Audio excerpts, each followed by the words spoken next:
Hello again, everyone. Edwin Learnard back once again in this YouTube astrological segment. I'm going to be talking about the December 14th, 2020 solar eclipse in Sagittarius, part 1 of 2.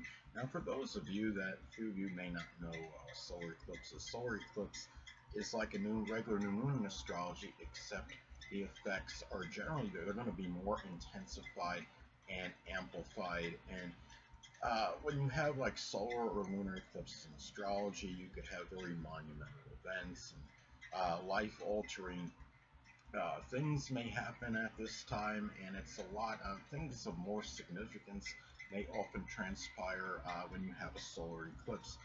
Now, this could be a time where you feel very, really revitalized, rejuvenated on a very strong level. Could be a very prodigious amount of energy at this time. It could be the start embarking on something that is very sustained and may go on for a very prolonged period. If it's like a career decision, it could be something that could be life altering. It could be where you might leave a position for that you've stayed at or some job for a very long time, and it's something that really begins a brand new chapter in one's life. And this is a time where you have really, it could indicate a very powerful surfeit and abundance of energy. What may have inhibited you previously or held you back, this could be the time where you're going to put all that to the side and say, this is where I'm going to start something. If it was procrastinated on for some time, or you procrastinated as far as starting something, this could be the beginning of whatever it is you might have hesitated on, or some project you procrastinate on. This is the time where you may very well begin this at this time. And remember, when we're talking about solar eclipses, I see can be, generally they can be very auspicious, and the fact is you're talking about in the sign of Sagittarius, the sign that is associated with luck and fortune. I call it the fortuitous sign, ruled by Jupiter, the great, the benefic, the very benevolent sign. So this is a period, this could be a start of something that could actually be very prosperous for people. This is a time to, when you're talking about solar eclipses in astrology, of course, they can impact all collectively, but especially people with the sun, with the Sagittarius or Cancer sun, moon, or ascendant. Sagittarius, of course, because it's in their own sign, and Cancer, obviously, because the zodiac sign Cancer is simply sensitive to all transits, phases of the moon.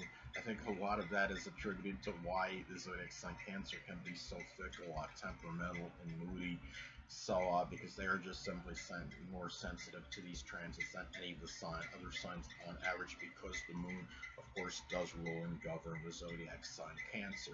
Now, this is also a time, when you have, the solar eclipse being in Sagittarius, this could be a new start. Again, that could be very life-altering, implications that are very, obviously, very strong, very powerful. It could be some new adventure that maybe somebody goes on through exploration. It could be going on some journey through many different countries, finding out about other cultures, which could lead maybe, to some, for example, could lead to some connection with somebody. It might lead to some other position in life. This is about, and just being more open-minded philosophically. This is also something about where you may start something that was simply foreign to you, that maybe you've abstained from for a very long period, and may begin at the time or around this time where this transit does take place. This is something too where you're looking at this. It just could simply be a start of something that you may do with a lot of exuberance and enthusiasm, and you feel at this time, being given that it's a new moon solar eclipse, that there's a lot of positive energy in doing so. And it could have been something, again, that you might have held back on for a prolonged period, but just decided to finally start. I mean, if it's in the 11th house, for example, it could be something in some group or club or organization, or in the 5th house, something where you're trying to finally attain greater personal popularity, and doing so with tremendous amount of exuberance and enthusiastic energy at this time. And it's also, this is about a lot of hope and a start that might be some kind of with a lot of hope and optimism. Uh, Again, I mean, this is, many of you may know we are in this coronavirus pandemic. I thought was interesting.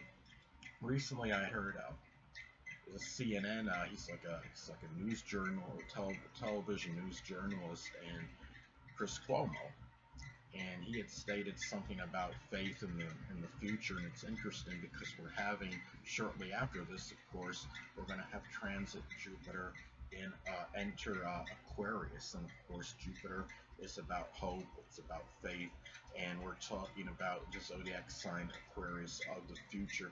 This is a new. This will be a very positive period, I believe, because you're going to have the solar eclipse in Sagittarius, followed by that Jupiterian energy being in the zodiac sign Aquarius, sign of future, about sign associated with progression, moving forward.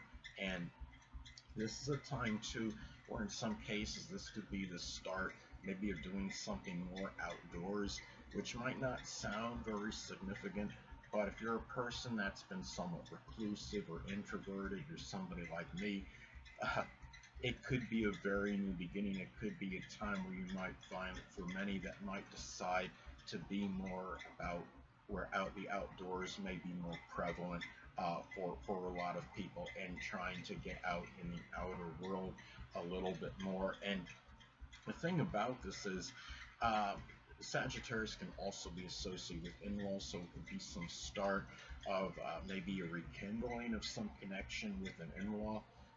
Perhaps if you just gotten married recently, you're going to have, uh, in most cases, there'll be some in-law that's still going to be alive. Whether it's whether it's the brother or sister of the person you marry, or it's mother or father of your marriage partner.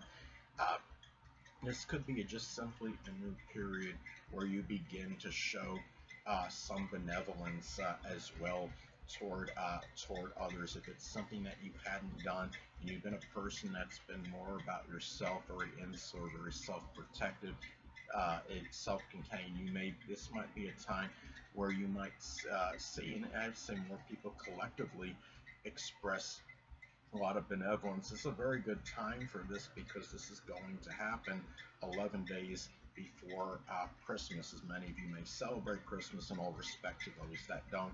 But anyway, a lot of people do celebrate Christmas, and this is really an opportune time, I think, for this transit to take place, because the Christmas period, for those that celebrate and believe in it as a holiday, are expressing benevolence and really a lot of philanthropy, a lot of energy where you're about giving, and it's not so much about receiving. And of course, again, going back to the transit Jupiter and Aquarius happening shortly after this takes place, this solar eclipse, is that's also about a lot of exuberant energy and selflessness.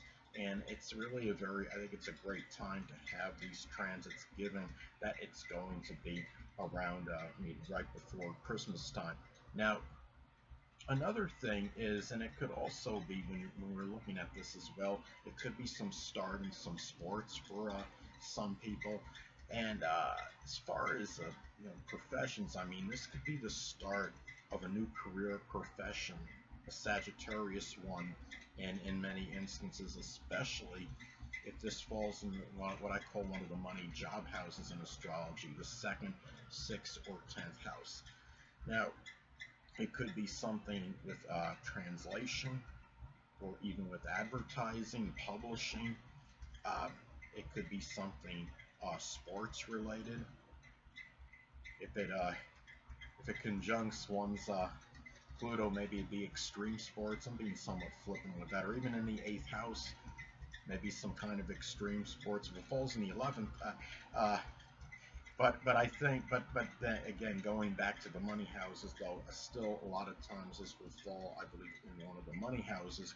But anyway, and it could be a start of a college professor or working in the importing exporting field, a travel position such as working as a pilot, working in a travel agency, um, a cruise director working on a ship.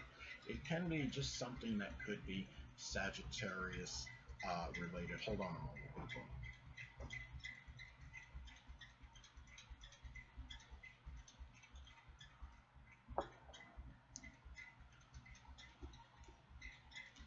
And some things, and also it's important to look at the house this falls in, as that, of course, can impact the delineation and interpretation. Now, let's say in my case, it's going to fall in my eighth house.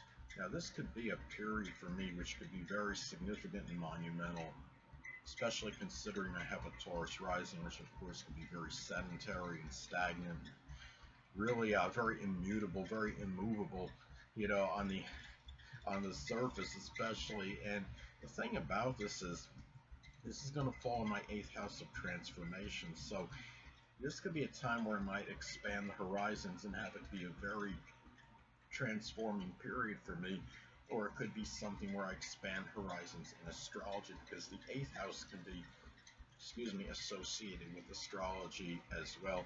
I understand, the 11th house is the house that people look at as far as astrology goes, because it's connected with Uranus, and Uranus, of course, is the planet that most people are going to, you're going to correlate more strongly with astrology. But Pluto in the eighth house can be connected with it, because the eighth house does govern occult subjects, which can include supernatural and astrology. So, but anyway, could also be the beginning of a Sagittarius intimate relationship for me, or some kind of something with a foreign person, perhaps, since this is in Sagittarius. But it's also important to look at the aspects it makes to points in one's chart, as this, of course, could impact the delineation and interpretation. Now, this transit is going to make a fairly close inconjunct aspect to my Taurus ascendant, and inconjuncts can be about adjustments. This could be about an adjustment between maybe slightly even reclusive, the fact that I have Taurus rising, and more introverted and more, just generally more stable, immutable, unwavering, and unchanging in my ways, especially what people can see, projected outwardly, since it's the ascendant. And that adjustment between that and being, maybe doing something, that might be seen as a little bit reckless or foolhardy, um, which is Sagittarius, or something that's fraught with a little risk, which is Sagittarius, in a shared resources situation, which is the eighth house.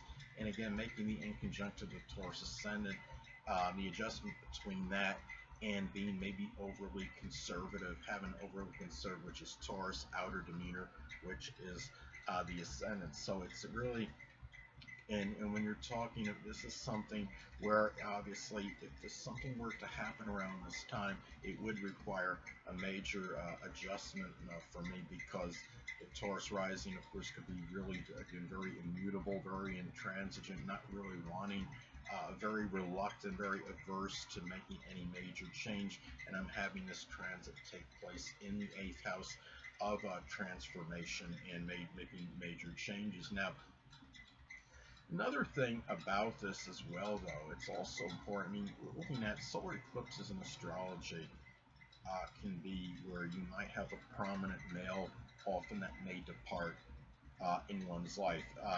It could be the father. It could be some authority figure. I mean, biological father or an authority figure.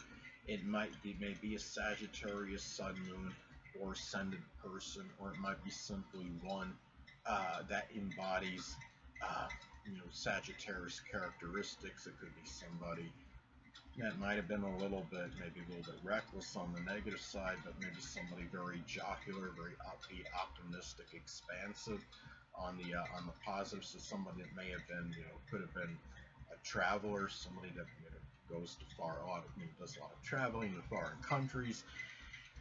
This is something too. And I mean, say, if it's in, say, for example, the 11th house in your chart, it could be somebody that you might have seen as a friend to you as well. That might take off and leave. May have been a really good friend, or may have been still a dominant male in your life scheme. This is something too. Another thing about when you're talking about eclipses in astrology, I see this. They could be somewhat, we could say maybe serendipitous. It might be something that may start out look like something that's going to be negative, but might translate or manifest in something positive, and it might have life-altering implications. Now let's take a kind of an odd example, very extreme example. Now, let's say hypothetically, for example, you have this transit in your 8th house in your natal chart, and what happens is this could be a time. Okay, let's say you're on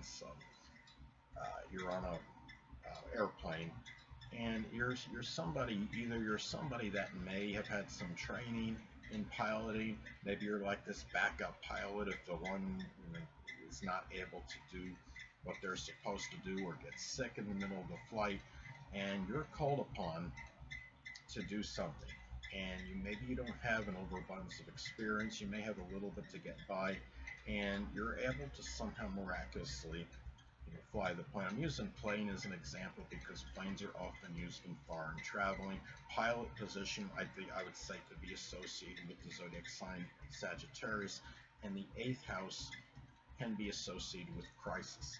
So what I'm thinking is, in this example, is that somehow maybe you have prompts from somebody else telling you what controls to hit, how you're going to manageably land this airplane, and you're able to do it. And what this does is, as a result, it might open up some kind of opportunity for you, or something happens. You meet somebody that's on the plane, and says, they're like, "Oh, you really kept your composure in this crisis situation. Would you be interested maybe in working for, or if it had to be trained for, working as like an EMT, or doing something else that requires you to keep a lot of composure in a crisis-like situation and react very quickly?" So what happens is, in that case, something negative may happen initially, and then may result, like in a positive, situation. So that is how a lot of times this energy, these solar eclipses, can work. They might, start out as something that might seem very adverse, very negative, something that's like working to your detriment, but it may actually lead to something better. And a lot of times, I mean, especially in the lunar eclipses, because lunar eclipses are about culminations or endings. When something ends, to remember that often it just something else may open up as a result of it. Another example I want to give, like, let's say something happens where you're in being in Sagittarius. We use a sports example. You're playing, you're like you're playing, you're on maybe a professional baseball team. Maybe you're even in a minor league game or high school or something.